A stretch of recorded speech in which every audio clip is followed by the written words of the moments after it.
தமிழகம் மீட்போம் 2021 சட்டமன்ற தேர்தல் சிறப்பு பொதுக்கூட்டத்திற்கு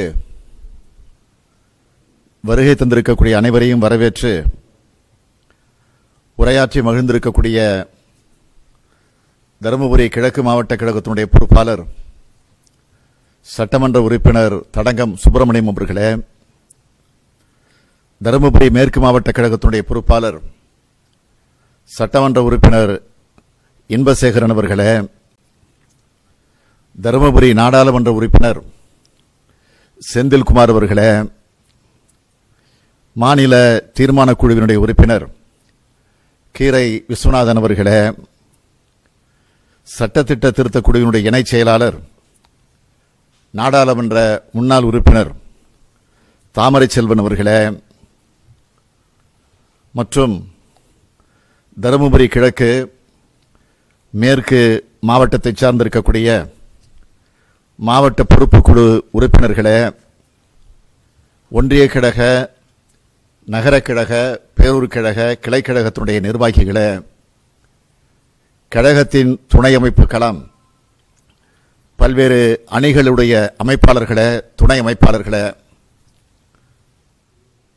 பொற்கிழி பெற்றிருக்கக்கூடிய இந்த இயக்கத்தினுடைய மூத்த முன்னோடிகளை, திரளாக திரண்டிருக்கக்கூடிய அருமை பெரியோர்களே, அன்பிற்கினிய தாய்மார்களே, என் உயிரோடு கலந்திருக்கக்கூடிய தலைவர் கலைஞர் அவர்களின் உயிரினும் உயிரான அன்பு உடன்பிறப்புகளே, உங்கள் அனைவருக்கும் என்னுடைய அன்பான வணக்கம். இன்று தருமபுரி மாவட்டத்தின் 5 தொகுதிகளை சார்ந்திருக்கக்கூடிய ஒன்றிய கழக, நகர கழக, பேரூர் கிளை வரையில் இருக்கக்கூடிய நிர்வாகிகளும், செயல் வீரர்களும், கழகத் தொடர்களும், பொதுமக்களும் இந்த சிறப்பான கூட்டத்தில் பல்வேறு இடங்களில் இருந்து பங்கேற்றுக் கொண்டிருக்கிறீர்கள். சற்றேறக்குறை 50,000த்திற்கு மேற்பட்டவர்கள் இந்த சிறப்பு கூட்டத்தில் கலந்து கொண்டிருக்கிறீர்கள். இந்த சிறப்பு கூட்டமானது நம்முடைய கலைஞர் தொலைக்காட்சி வாயிலாகவும் சமூக வலைத்தளங்களின் வாயிலாகவும் பல லட்சம் பேர் பார்த்து மகிழ்ந்து கொண்டிருக்கிறார்கள். எனவே அவர்களுக்கும் என்னுடைய நன்றியை, வணக்கத்தை இந்த நேரத்தில் நான் தெரிவித்துக் கொள்ள விரும்புகிறேன். பழங்காலத்தில் தகடூர்னு அழைக்கப்பட்ட தருமபுரியில் நடைபெறக்கூடிய தமிழக மீட்போம் என்ற இந்த மாபெரும் பொதுக்கூட்டத்தில் நான் கலந்து கொண்டு உங்களையெல்லாம் காணொலி காட்சியின் மூலமாக சந்திக்கக்கூடிய வாய்ப்பை பெற்றமைக்கு நான் உள்ளபடியே மகிழ்ச்சி அடைகிறேன். அதிக நாள் வாழ வைக்கிற அருமருந்தான நெல்லிக்கனியை தான் உண்ணாமல் தமிழ் புலவர் அவ்வை கழித்த கொடைவள்ளல் அதிகமான் ஆட்சி செய்த மண் இந்த மண். கடையேழு வள்ளல்களில் ஒருவரா போற்றப்பட்ட அதிகமான் வாழ்ந்த மண் இந்த மண். அத்தகைய தருமபுரி மாவட்டம் முழுவதும் இத்தகைய எழுச்சி மிகுந்த கூட்டத்தை எழுச்சியோடு, ஏற்றத்தோடு மிகவும் சிறப்பாக ஏற்பாடு செய்திருக்கக்கூடிய தருமபுரி கிழக்கு மாவட்டத்தினுடைய செயலாளர் தடங்கம் சுப்பிரமணி எம்எல்ஏ அவர்களுக்கும், அதேபோல் மேற்கு மாவட்ட கழகத்தினுடைய செயலாளர் இன்பசேகரன் எம்எல்ஏ அவர்களுக்கும் என்னுடைய மனமார்ந்த பாராட்டுக்களை, வாழ்த்துக்களை தெரிவித்துக் கொள்ள விரும்புகிறேன். சேர சோழ பாண்டியர் உட்பட 7 மன்னர்களை களத்தில் எதிர்த்த மன்னன் தான் அதியமான். அதே போல இந்த வட்டாரத்தில் இருக்க எவரையும் எதிர்கொண்டு வெற்றி களத்தை தக்க வச்சிருக்கக்கூடிய ஆற்றல் மிக்க படைத்தளபதிகள் தான் நம்முடைய தடங்கம் சுப்பிரமணியமும் இன்பசேகரனுங்கிறதுல எனக்கு எந்தவித மாற்று கருத்தும் இல்லை. அவங்க 2 பேருக்கும் என்னுடைய மனப்பூர்வமான நன்றியை தலைமை கழகத்தின் சார்பில் நான் தெரிவித்துக் கொள்ள கடமைப்பட்டிருக்கிறேன். கோட்டையை கைப்பற்றியிருக்க ஒரு கொள்ளை கூட்டத்தை அங்கிருந்து அப்புறப்படுத்துவதற்கான ஜனநாயக போரைத்தான் நவம்பர் 1 தேதி ஈரோட்டில் இருந்து நான் தொடங்கினேன். அதை தொடர்ந்து புதுக்கோட்டை, விருதுநகர், தூத்துக்குடி, வேலூர், நீலகிரி, மதுரை, விழுப்புரம் ஆகிய மாவட்டங்களில் முதல் கட்ட பிரச்சாரத்தை நான் முடிச்சிருக்கிறேன். இப்போ 2ஆம் கட்ட பிரச்சார பொதுக்கூட்டமானது இந்த தருமபுரியிலிருந்து தொடங்கியிருக்கு. இந்த மாவட்டத்தை சார்ந்தவர் தான் இன்னைக்கு தமிழ்நாட்டினுடைய உயர்கல்வித்துறைக்கு அமைச்சராக இருக்கார். அவர் பேரு KP அன்பழகன். அவரால் உயர்கல்வித்துறைக்கு ஏற்பட்ட நன்மைகள் என்ன, உயர்கல்வித்துறையில் என்ன நடக்குது அப்படின்னு அவருக்கு ஏதாவது தெரியுமா என்பதுதான் என்னுடைய கேள்வி. அண்ணா பல்கலைக்கழகத்தையே தமிழக அரசுக்கு சொந்தமில்லாமல் தனியாக படைமாற்றம் பண்ணுறதுக்கு துணைவேந்தர் சூரப்பா முயற்சி செஞ்சார். அது அமைச்சர் அன்பழகனுக்கு கலங்கம் இல்லையா? அமைச்சருக்கு தெரிஞ்சு இதனை சூரப்பா செஞ்சாரா? உயர்கல்வி செயலாளராவது அவருடைய ஒப்புதலோடு தான் இந்த முயற்சிகளை செஞ்சேன்னு சூரப்பா சொன்னார். அதுக்கு அமைச்சராக இருக்கக்கூடிய அன்பழகனுடைய பதில் என்ன? சூரப்பா அண்ணா பல்கலைக்கழகத்தை கபலீகரம் செய்ய பார்க்கிறான்னு நான் வெளிப்படையாக ஒரு அறிக்கை வெளியிட்ட பிறகுதான் தமிழக அரசு திருடனுக்கு தேள் கொட்டின மாதிரி மாட்டிக்கிச்சு. சூரப்பா செய்வது தவறுன்னு சொல்லிச்சு. நான் அறிக்கை வெளியிடாமல் இருந்திருந்தா அண்ணா பல்கலைக்கழகத்தை சூரப்பா சுருட்டிக்கிட்டு ஓடி இருப்பார். அதுதான் 100க்கு 100 உண்மை. அண்ணா பல்கலைக்கழகத்தில் பகவத்கீதை பாடத்திட்டத்தில் சேர்க்கப்பட்டதை அமைச்சர் அன்பழகன் எதிர்த்தாரா? சூரப்பாவோட மகளுக்கு அண்ணா பல்கலைக்கழகத்தில் பணி நியமனம் செய்யப்பட்டது அமைச்சருக்கு தெரியுமா தெரியாதா? ஒரு பணியிடத்துக்கு சமஸ்கிருதம் தெரிஞ்சவரை மட்டும்தான் போடணும்னு சூரப்பா சொன்னது அமைச்சருக்கு தெரியுமா தெரியாதா? கொரோனா காலங்கிறதுனால அரியர் தேர்வு கட்டணம் செலுத்தின எல்லோருமே தேர்ச்சின்னு அரசு அறிவிச்சு. ஆனால் அதை இந்திய தொழில்நுட்ப கழகம் ஏற்றுக்கல. ஏற்றுக்க வைக்கவும் அமைச்சர் அன்பழகனால் முடியல. அண்ணா பல்கலைக்கழகத்தை ஏற்றுக்க வைக்கவும் அமைச்சரால் முடியல.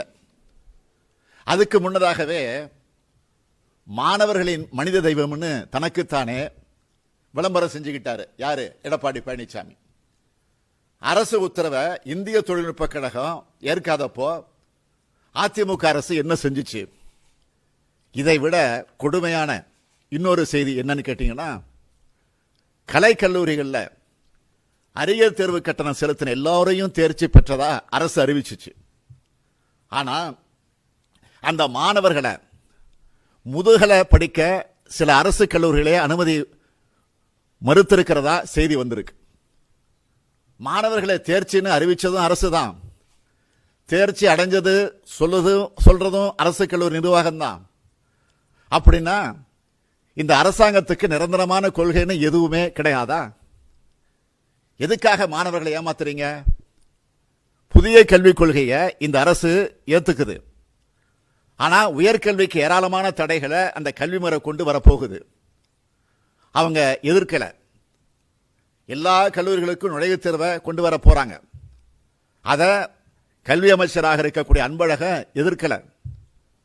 துணைவேந்தர் நியமனத்தில் ஊழல்னு ஆளுநர் பன்வாரிலால் புரோஹித் சொன்னார். அதை இந்த அமைச்சர் அன்பழகன் மறுக்கல.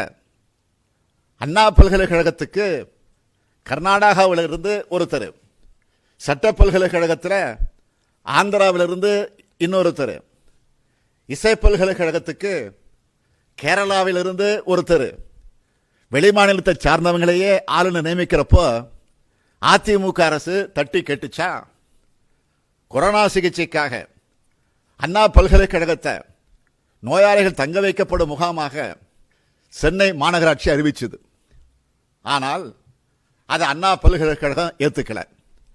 உயர்கல்வித்துறை அமைச்சருக்கு இருக்கிற அதிகாரம் இவ்வளவுதான். அமைச்சர் அன்பழகன் தன்னுடைய பதவி காலத்தில் உயர்கல்வித்துறையையும் காப்பாற்றல, தனது அமைச்சர் பதவிக்கான அதிகாரத்தோடையும் செயல்படல. மொத்தத்தில் அமைச்சர்னு சொல்லிக்கிற மாதிரி எதையுமே அவர் செய்யல. கொரோனா காலமா இருக்கிற காலத்தினால தான் பல்லாயிரக்கணக்கான மக்களை ஒரே இடத்துல கூட்டுறது சரியாக இருக்காது. அப்படிங்கிறதுனால தான் இப்ப காணொலி மூலமாக இத்தகைய கூட்டங்களை ஒருங்கிணைச்சு நாம தொடர்ந்து நடத்திக்கிட்டு இருக்கிறோம். இதுதான் ஆளும் அதிமுக அரசுக்கு அளவுக்கு மீறி எரிச்சலையும் கோபத்தையும் கொந்தளிப்பையும் ஏற்படுத்தியிருக்கு. எந்த சூழ்நிலையாக இருந்தாலும் சரி, திராவிட முன்னேற்ற கழகத்தினுடைய செயல்பாட்டை தடுக்க முடியல அப்படிங்கிறத காரணத்தினால ஆத்திரத்தில் முதலமைச்சர் எடப்பாடி பழனிசாமி வார்த்தைகளில் வன்மத்தை சேர்த்து கொட்ட ஆரம்பிச்சிருக்கிறார். அவருடைய பேச்சை கேட்டு எனக்கு கோபம் வரல. எடப்பாடி பழனிசாமிக்காக நான் உள்ளபடியே பரிதாபப்படுறேன். ஆத்திரம், ஆணவம் அவருடைய கண்ணை மறைக்குது. நாற்காலியை விட்டு இறங்க போறவங்க அப்படிங்கிற கோபம் வருது, நாக்க தடம்புரல வைக்குது.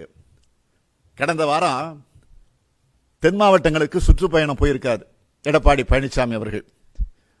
அதிமுகவோட நாளாந்தர பேச்சாளர் மாதிரி ரொம்பவும் தரந்தாழ்ந்து பேசியிருக்கிறார்.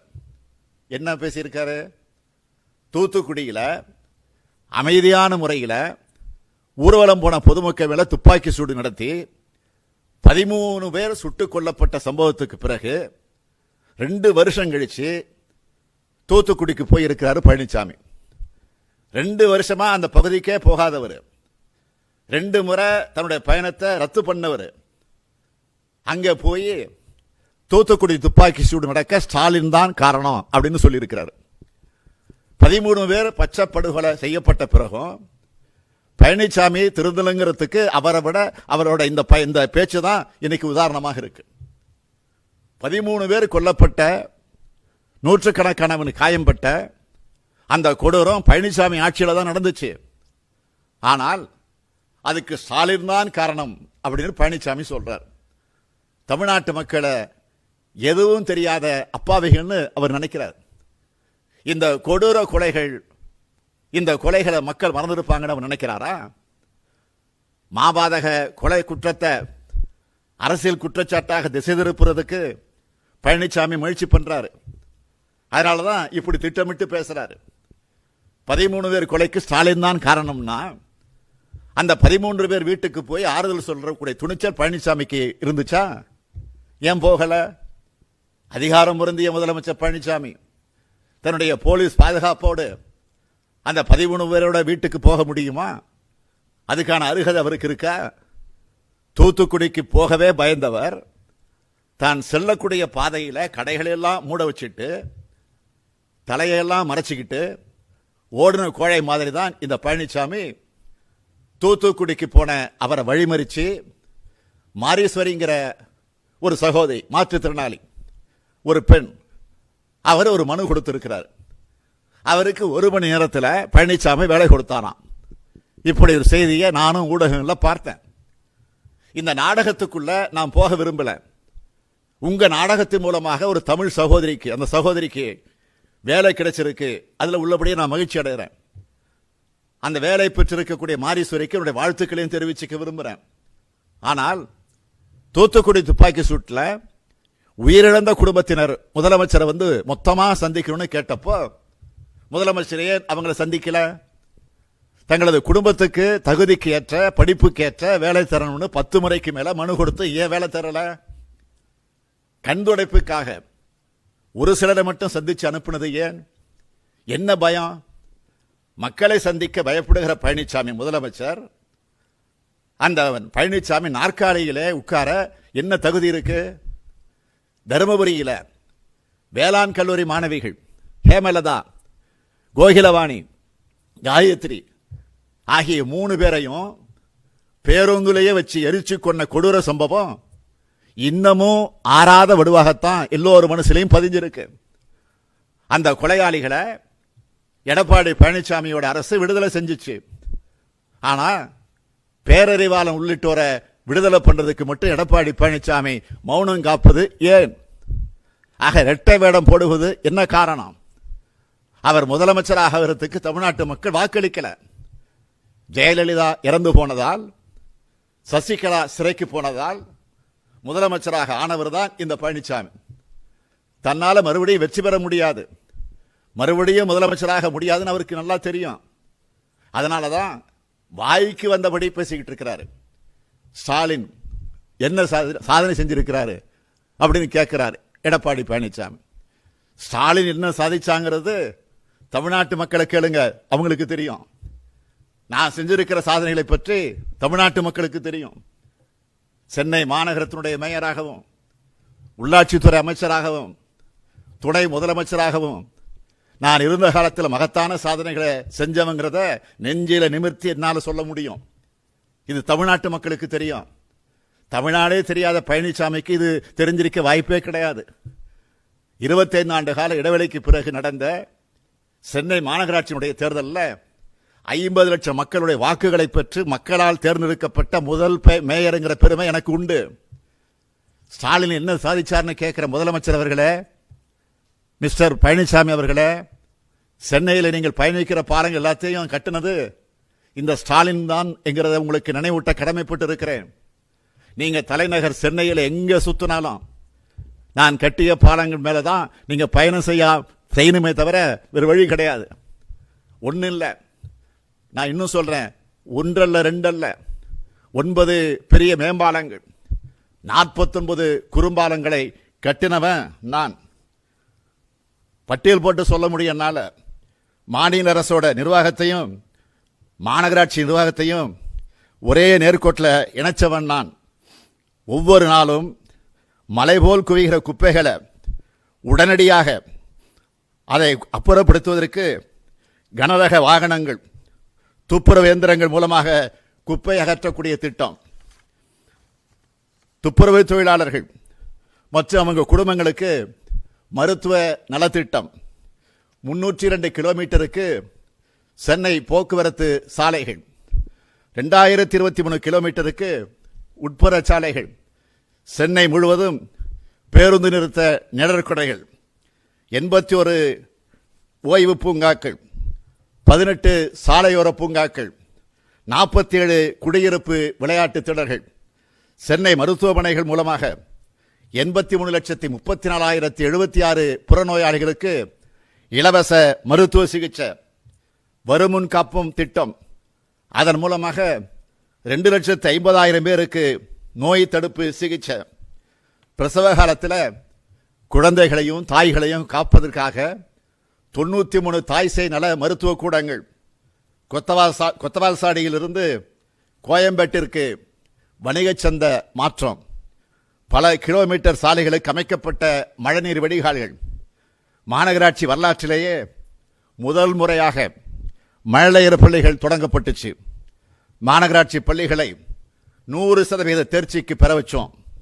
இந்தியாவிலேயே முதல் முறையாக நாடாளுமன்ற சட்டமன்ற உறுப்பினர்களுக்கு வழங்கப்படுவது போல மாநகராட்சி கவுன்சிலர்களுக்கு ஆண்டுக்கு 5 லட்சம் ரூபாய் வார்டு வளர்ச்சி நிதி வழங்கப்பட்டுச்சு. மாநகராட்சி வரலாற்றிலேயே முதல் முறையாக பெண்களுக்கு 33% இடஒதுக்கீடு வழங்கப்பட்டுச்சு. ஆக இப்படி பல்வேறு திட்டங்கள் சென்னையை சிங்கார சென்னையாக ஆக்கணுங்கிற கனவை நினைவாக்கியவன் நான். இதை நான் சொல்லிக்கிறது இல்லை, ஏன்னா அது சென்னை மக்களுக்கு நன்றாக தெரியும். பயன்பெற்றவங்கெல்லாம் பாராட்டிக்கிட்டு இருக்கிறாங்க. ஆனால் எதையுமே செய்ய முடியாத பழனிசாமி போன்றவங்க தொடர்ந்து குறை சொல்லிக்கிட்டு இருக்கிறாங்க. 2006 முதல் உள்ளாட்சித்துறை அமைச்சர், 2009 முதல் துணை முதலமைச்சராக இருந்த காலத்தில் செய்த சாதனைகள், இந்த கூட்டத்திலையும் நான் மொத்தமாக படிக்க நேரம் இல்லை, வாய்ப்பில்லை. எனவே சுருக்கமாக தலைப்புச் செய்திகளாக சொல்ல விரும்புகிறேன். உள்ளாட்சியில மக்களை இணைக்கிற வகையில் உள்ளாட்சி விழாக்கள், சிறப்பாக செயல்படக்கூடிய உள்ளாட்சிகளுக்கு உத்தமர் காந்தி விருது, வரலாற்றிலேயே முதல் முறையாக உள்ளாட்சி துறைக்கு மாநில அரசின் நேரடி வருவாயிலிருந்து 31% நிதி ஒதுக்கீடு, இந்திய அளவில் 6310 கிராமங்களுக்கு வழங்கப்பட்ட நிர்மல் பிராஸ்கர் விருத தமிழகத்திலிருந்து மட்டும் சுமார் 1474 கிராமங்கள் அள்ளி குவித்தன. ஊராட்சி தோறும் மின் மயானங்கள். தமிழ்நாடு முழுவதும் 10,104 ஊராட்சிகளில் தனி நூலகங்கள். மகாத்மா காந்தி வேலைவாய்ப்பு திட்டத்தை பின்தங்கிய கிராமங்களோடு பொருளாதாரத்தை உயர்த்துகிற வகையில் முடுக்கிவிட்டதால இந்தியாவிலேயே மிக சிறப்பாக அந்த திட்டத்தை செயல்படுத்தினதுக்காக தேசிய அளவில் 6 விருதுகளை வாங்கியவன் நான். ஊரக வேலைவாய்ப்பு திட்டத்தில் 76% பெண்கள், 56% தாழ்த்தப்பட்டோர் பயன்பெறக்கூடிய வகையில் நடைமுறைப்படுத்தி காட்டினது காரணத்தினால உயர்நீதிமன்றத்தால் பாராட்டப்பட்டவன் நான். தமிழக மகளிர் மேம்பாட்டுக் கழகத்தை ஊரக வளர்ச்சி துறையோடு இணைச்சிருக்கிறேன். தமிழகம் முழுவதும் 1,25,000 புதிய மகளிர் சுய உதவி குழுக்களை உருவாக்கினோம். இதில் 20 லட்சம் பெண்களை இணைச்சோம். இதன் மூலமாக சுமார் 4,000 கோடி ரூபாய் சுழல் நிதியை என் கரங்களாலேயே அந்த பெண்களுக்கு வழங்கியிருக்கிறேன். மகளிர் சுய உதவி குழுக்கள் மூலமாக 2,568 கோடி ரூபாய் வங்கி சேமிப்பு உருவாகுவதற்கு வித்திட்டேன். அதன் மூலம் 7,000 கோடி ரூபாய் வரை சுய உதவி குழுக்களுக்கு கடன் கிடைக்க காரணமாக இருந்திருக்கிறேன்.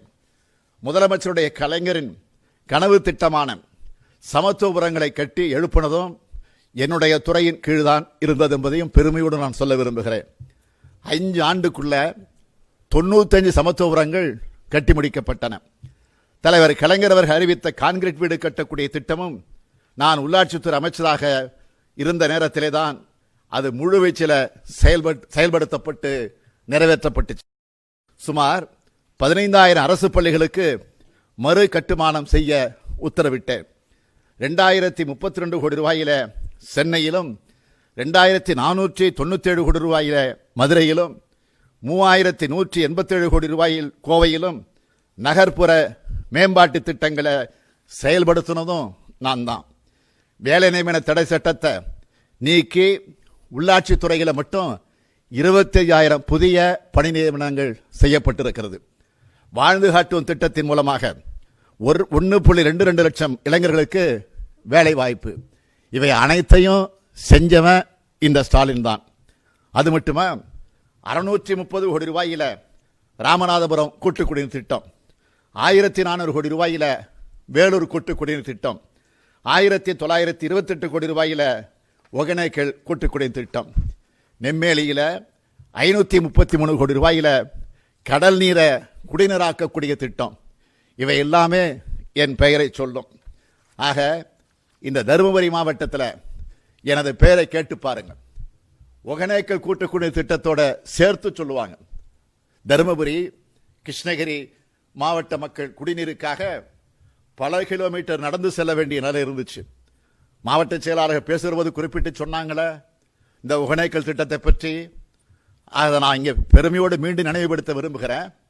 இங்கே இருக்கக்கூடிய மக்களுக்கு அதில் குடி தண்ணீரில் புளோரைடு அதிகமாக கலந்திருக்கிற காரணத்தினால அதில் குறிப்பாக பெண்ணாகரம், பாலக்கோடு, தருமபுரி உள்ளிட்ட பல்வேறு பகுதிகளில் இருக்கக்கூடிய மக்களுக்கு எலும்பு சம்பந்தப்பட்ட நோய்களும் பற்கல்ல காரை படுகிறதும் நீண்ட நாட்களாக இருந்து வந்துச்சு. இதிலிருந்து இந்த 2 மாவட்ட மக்களை காப்பாற்றுறதுக்காக உருவாக்கப்பட்ட திட்டம் தான் இந்த ஒகேனக்கல் கூட்டு குடிநீர் திட்டம். முதலமைச்சர் கலைஞர் அவர்களின் சிந்தனையில் உதவிச்ச திட்டம் தான் இந்த திட்டம். அன்றைக்கு உள்ளாட்சித்துறை அமைச்சராக இருந்த அந்த திட்டத்தை இருந்து நான் செயல்படுத்தக்கூடிய வாய்ப்பை நான் பெற்றேன். முதலமைச்சர் கலைஞர் அவர்கள் என்னை ஜப்பான் நாட்டுக்கு அனுப்பி வச்சு இதுக்காக திட்டமிடுதல்கள், நிதி வசதிகள் ஏற்பாடு செய்கிற எல்லாத்தையும் என்னை வச்சு முடுக்கிவிட சொன்னார். நான் ஜப்பான் போய் இதுக்கான பணிகள் எல்லாம் செஞ்சேன். அப்படி உருவாக்கப்பட்டதுதான் இந்த ஒகேனக்கல் கூட்டு குடிநீர் திட்டம். அந்த சீரிய திட்டத்தை கடந்த 2008ஆம் ஆண்டு இதே தருமபுரியில் முதலமைச்சர் கலைஞர் அவர்கள் நேரடியாக வந்து துவக்கி வச்சார். பல முறை கிருஷ்ணகிரி மற்றும் தருமபுரி பகுதிக்கு நானே நேரிலே வந்து அந்த பணிகளை எப்படியெல்லாம் முடுக்கிவிட்டேன் என்பது இந்த மாவட்டத்தில் இருக்கக்கூடிய மக்களுக்கு நன்றாக தெரியும். சுமார் 80% பணிகள் நிறைவாகி இருந்த நிலையிலே தான் நம்முடைய ஆட்சி மாற்றம் ஏற்பட்டுச்சு. 3 நகராட்சிகள், 17 பேரூராட்சிகள் மற்றும் 18 ஊராட்சி ஒன்றியங்கள் இருக்கிற 6755 ஊரக குடியிருப்புகள் பயன்பெறக்கூடிய வகையில் உருவாக்கப்பட்ட மகத்தான திட்டம்தான் இந்த திட்டம். இந்த திட்டத்தை பின்னர் ஆட்சிக்கு வந்த அதிமுக அரசு என்ன செஞ்சிச்சு? முடக்கி வச்சது. திமுக துவக்கி வச்சது ஒரே ஒரு காழ்ப்புணர்ச்சியின் காரணமாக அந்த பணிகளை அப்படியே கிடப்பில் போட்டாங்க. பின்னர் பல்வேறு போராட்டங்களை நாம நடத்தினோம். அதற்கு பிறகு வழி இல்லாமல் அந்த திட்டத்தை செயல்படுத்த வந்தாங்க. எந்த ஒகேனக்கல் கூட்டுக்குடி திட்டத்தை நான் தொடங்கி வச்சேனோ, ஜப்பானுக்கு போய் அடிப்படை பணிகளை செய்து கொடுத்தேனோ, சுமார் 80% பணிகளை முடிப்பதற்கு காரணமாக இருந்தேனோ, அந்த ஒகேனக்கல் கூட்டுக்குடி திட்டத்தை செயல்படுத்துங்கன்னு வலியுறுத்தி நானே நேரடியாக வந்து போராட வேண்டிய சூழ்நிலையை ஏற்படுத்தி இருக்கக்கூடிய இரக்கமற்ற அரசு தான் இந்த அதிமுக அரசு. மக்களோட குடிநீர் தேவைகளுக்காக கொண்டு வந்த திட்டத்தை கூட அரசியல் நோக்கத்தோடு முடக்கிய மிக மோசமான அரசு தான் இந்த அதிமுக அரசு. ஒகேனக்கல் கூட்டு குடிநீர் திட்டத்தால லட்சக்கணக்கான மக்களின் குடிநீர் தேவை பூர்த்தியாகணும் கூட பார்க்காம, இதனால திமுகவுக்கு பெருமை கிடைச்சிரும், கலைஞருக்கு சிறப்பு வந்துடும், ஸ்டாலினுக்கு பேர் கிடைச்சிரும் என்கிற குறுகிய நோக்கத்தோட அரசியல் நடத்துகிற சிறுமதியாளர்கள் கையில கோட்டை சிக்கி இருக்கு. அதனாலதான் நாம் தமிழக மீட்போம் என்று அந்த தலைப்பை பயன்படுத்தி முழங்க வேண்டிய அவசியம் நமக்கு ஏற்பட்டிருக்கு. இந்த தருமபுரி கிருஷ்ணகிரி மாவட்ட மக்களது குடிநீர் தேவையை பூர்த்தி செய்ய ஒகேனக்கல் கூட்டு குடிநீர் திட்டத்தை தொடங்கினது கழக அரசு. மகளிர் சுய உதவி குழுக்கள் அமைச்ச போது அதை தொடங்கி வைக்கிற விழாவை இதே தருமபுரி மாவட்டத்தில் அதகப்பாடியிலே தான் நம்முடைய முதலமைச்சராக இருந்த கலைஞர் அவர்கள் அதை தொடங்கி வச்சார். தருமபுரியிலிருந்து சேலம் போற வழியில் தொப்பூர் பகுதியில் வளைவுகள் காரணமாக அதிக விபத்துக்கள் நடந்துச்சு. அதை தடுக்கிறதுக்காக மத்திய அரசு உதவியோட சுமார் 6 கிலோமீட்டர் தூரத்துக்கு இருவழி பாதையா அந்த பகுதியை மாற்றினவர் முதலமைச்சராக இருந்த தலைவர் கலைஞர் அவர்கள். தருமபுரி மாவட்டத்தில் பள்ளிக்கூடங்களை அதிகரித்து அதை செயல்படுத்தி காட்டினவர் முதலமைச்சராக இருந்த கலைஞர் அவர்கள். திமுக ஆட்சியிலே தான் 426 மேல்நிலை நீர்த்தேக்க தொட்டிகள் அமைக்கப்பட்டுச்சு. பஞ்சப்பள்ளி அணையிலிருந்து பாலக்கோடு மாரண்டள்ளி சுற்றுவட்டார கிராம மக்கள் பயன்பெறக்கூடிய வகையில திட்டம் தீட்டி குடிநீர் தேவையை நிறைவு செஞ்சது திமுக அரசு. ஆனால் உயர்கல்வித்துறை அமைச்சரான KP அன்பழகன் பஞ்சப்பள்ளி குடிநீர் திட்டத்திற்கு தருமபுரிக்கு வர்றதாக சொல்லி அதை நிறுத்திட்டதாக இன்னைக்கு மக்கள் புகார் சொல்லிட்டு இருக்கிறாங்க. அரூர் சட்டமன்ற தொகுதிக்குட்பட்ட வள்ளிமலைதுறை அரூர் சட்டமன்ற தொகுதிக்குட்பட்ட வள்ளிமதுரை அணைக்கட்டை உருவாக்கி விவசாயிகளை பயன்பெற காரணமாக இருந்தது திராவிட முன்னேற்ற கழகத்துடைய அரசு. அனுமந்த தீர்த்தம் தரைப்பாலத்தை மேம்பாலம் ஆக்கியதும் திமுக அரசு. மொரப்பூர் ரயில் நிலையம் அருகே மேம்பாலம் அமைய காரணமாக இருந்தது திமுக அரசு. மொரப்பூர்ல கூட்டுறவு மேலாண்மை பயிற்சி நிலையத்தை முதலமைச்சர் கலைஞர் அவர்களே நேரடியாக வந்து திறந்து வைச்சார். அரூர்ல ஒரு புதிய வட்டார போக்குவரத்து அலுவலகம் திறந்து வைக்கப்பட்டுச்சு. அரூர்ல ஒருங்கிணைந்த மாவட்ட நீதிமன்றம் புதுசா உருவாக்கப்பட்டுச்சு. இப்படி கழக ஆட்சியில் செய்யப்பட்ட சாதனைகளை நான் சொல்லிக்கொண்டே இருக்க முடியும். ஆனால் அதிமுக ஆட்சியில புதிய திட்டமும் இல்லை, கொடுத்த வாக்குறுதியும் அவங்க நிறைவேற்ற முன்வரல. தென்பெண்ணை ஆற்றில் உபரி நீரை வச்சு தருமபுரி மாவட்டத்தில் இருக்கிற 15 ஊராட்சிகள் பயனடைவதற்கான ஒரு திட்டம் கொண்டு வரப்படும் அப்படின்னு சொன்னார் உயர்கல்வித்துறை அமைச்சர் அன்பழகன். செஞ்சாரா? இல்லை. 5 வருஷம் ஆச்சு, எதுவும் செய்யல. அடையாளம் அணைக்கட்டிலிருந்து தூள்செட்டி ஏரி வர வாய்க்கால் அமைச்சு நீர் கொண்டு வருவதற்கான திட்டத்தை நான் வெற்றி பெற்றவுடன் கொண்டு வருவேன். கடந்த 2021ஆம் ஆண்டு சட்டமன்ற தேர்தலின் போது பாலக்கோடு தொகுதியில் போட்டியிட்ட KP அன்பழகன் சொன்னார், 10 வருஷம் ஆச்சு. செஞ்சாரா? இல்லை, எதுவும் செய்யல. வத்தல் மலையை சுற்றுலாத்தலமாக்க 2 ஆண்டுகளுக்கு முன்னால ஆணை பிறப்பிச்சாங்க. ஏதாவது நடந்திருக்கா? அது அப்படியே கிடக்குது அந்த திட்டம். தருமபுரி மாவட்டத்தில் தொழில்பேட்டை அமைக்கப்படும் அறிவிச்சாங்களே தவிர இதுவரை அமைக்கப்படலை. இதுதான் அதிமுக அரசு. இந்த தருமபுரி மாவட்டத்துக்கு நம்ம கழக ஆட்சியில் என்னவெல்லாம் செஞ்சிருக்கோம் அப்படிங்கிறத நான் பட்டியல் போட்டு சொன்னேன். அதிமுக அரசு எதையெல்லாம் செய்ய தவறி இருக்குங்கிறதையும் சொன்னேன். இதுதான் திமுகவுக்கு அதிமுகவுக்கு இருக்கக்கூடிய வேறுபாடு. திமுகவுடைய சாதனைகளை என்னால் அடுக்கி சொல்ல முடியும். ஆனால் தன்னோட சாதனைகளை சொல்லாம வெறும் வாய் வீரம் மட்டும்தான் அதிமுகவால் காட்ட முடியும். அதிமுக மீதான ஊழல் பட்டியலை நாங்க கூட கொண்டு போய் கவர்னரிடத்தில் கொடுக்கல. சின்னையா இருக்காரு, இப்ப மாநிலங்களவை உறுப்பினராக இருக்கிறார். இதே தருமபுரியில் நம்முடைய செந்தில்குமார் இடத்துல போட்டியிட்டு தோற்றவர் தான் நாடாளுமன்ற வேட்பாளராக நின்று இப்போ ராஜ்யசபாவில் உறுப்பினராக இருக்கிறார். இருக்கட்டும், மகிழ்ச்சி. ஆனால் அந்த சின்னையா அன்புமணி அவர்கள் கவர்னரிடத்தில் போய் மனு கொடுத்தார. இந்த இப்போ இருக்கக்கூடிய அதிமுக ஆட்சியினுடைய ஊழல் பட்டியலை வரிசையாக பட்டியல் போட்டு காட்டினார. என்ன அது? கிரானைட் ஊழல், சட்டவிரோதமான தாதுமணல் கொள்ளை, ஆற்று மணல் ஊழல், மின்துறை ஊழல், மின் திட்டங்களை செயல்படுத்துறதுல தேவையில்லாத தாமதம், 3600 மெகாவாட் மின் திட்டங்களை செயல்படுத்துறதுல தாமதம், மின்சார கொள்முதல்ல ஊழல், கட்டுமான மற்றும் கட்டட அனுமதி வழங்குறதுல ஊழல், பொது விநியோகத்துக்கான பருப்பு கொள்முதல் செய்யறதுல ஊழல், முட்டை ஊழல், ஆவின் பால் ஊழல், ஒப்பந்தங்கள் ஊழல், போக்குவரத்து துறை பணியாளர்கள் நியமனத்தில் ஊழல், கோக் ஆலைக்கு அனுமதி வழங்கினதுல ஊழல், கல்வித்துறை நியமனத்தில் ஊழல், பசுமை வீடு கட்டும் திட்டத்தில் ஊழல், மது விற்பனையிலே ஊழல், ஊழல் மற்றும் நிர்வாக சீர்கட்ட ஊக்குவிக்கிற நிழல் அரசாங்கம் என்று இவ்வளவு பெரிய ஊழல் பட்டியலை கொடுத்து அதிமுக அரசு மேல நடவடிக்கை எடுக்க சொன்னது யாரு? பாட்டாளி மக்கள் கட்சி. அன்புமணி ராமதாஸ் அவர்களை நேரடியாக கொண்டு போய் அந்த மனுவை கொடுத்திருக்கிறார். இந்தியாவில் மற்ற மாநிலங்களை விட தமிழகத்திலே தான் ஊழல் அதிகமாக உள்ளது. 2011 ஜெயலலிதா முதலமைச்சரானதும் அனைத்து துறைகளிலும் ஊழல் பெருக்கெடுத்துச்சு. ஜெயலலிதாவை தொடர்ந்து பன்னீர்செல்வம் தலைமையில் நடந்த ஆட்சியிலும் ஊழல் குற்றச்சாட்டுகள் எழுந்தன.